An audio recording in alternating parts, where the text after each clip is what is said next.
This video is dedicated sa mga kabataan aspiring maging person in uniform.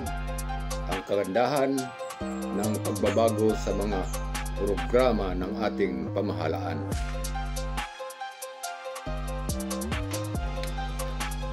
Sulyap sa nakaraan during my first moment in my military days way back 01 September 1978. Ang pag-uusapan natin dito, ang kaibahan sa pagpasok ng sundalo sa ngayon at sa noon. Sa pagpasok namin noon, nag-umpisa kami sa 3rd class trainee na kung tawaging lowest normal sa training center. Pag graduate naman, automatic adjustment of rank. At doon na on-job training. Pag-abot ng 3 buwan, re-adjusted uli sa first class trainee. Another 3 months, draftee. Hanggang doon lang ang ranggo ng mga trainee.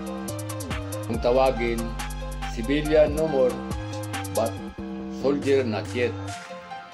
Dahil may termination na tinatawag nating term of contract.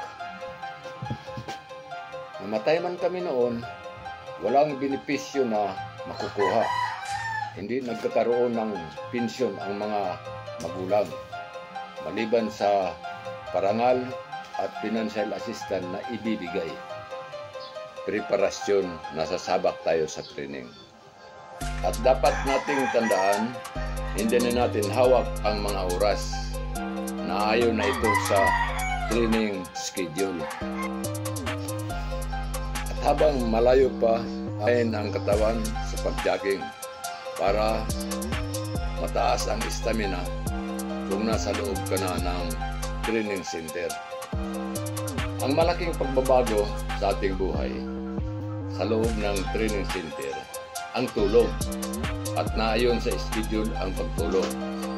Ang pagkain naman, pero sa mga bagong pasok sa training center, nawawala ang ganang kumain. Kaya sobra ang pagkain mo na dapat mo ubusin. Kung may issue kayong kantin na lalagyan ng tubig, kung sa oras ng pagkain, kailangan kalahati lang ang laman ng kantin.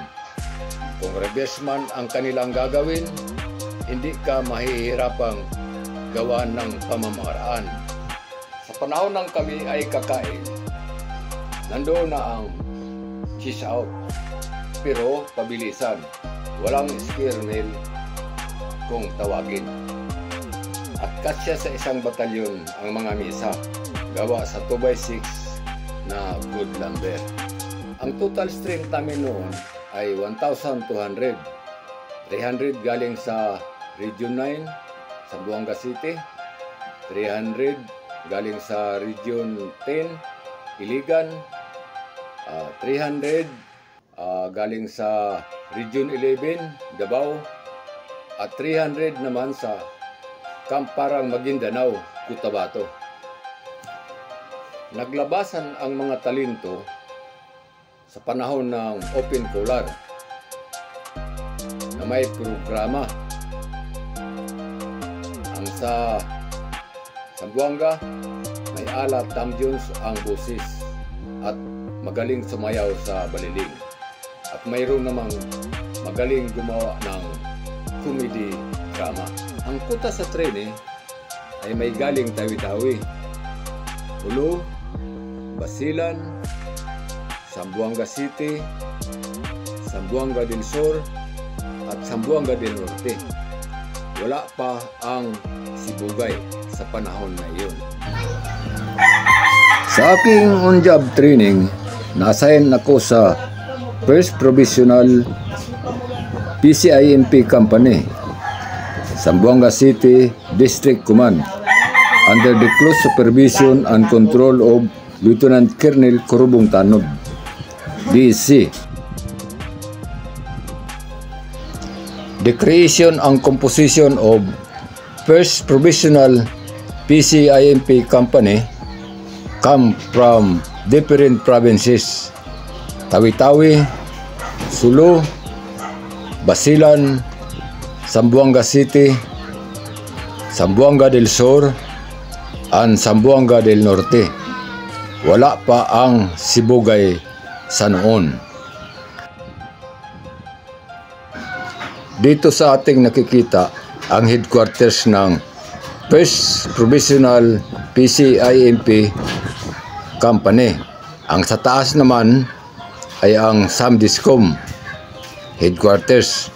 Tawagin Zamboanga City District Command.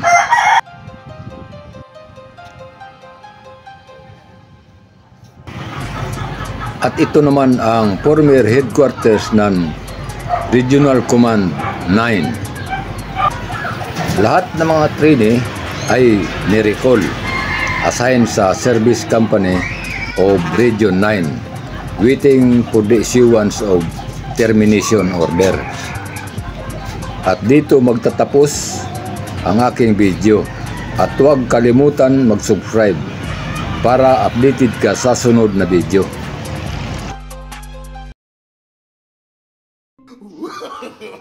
No. Kung may issue kayong kantin, sa kantin, kung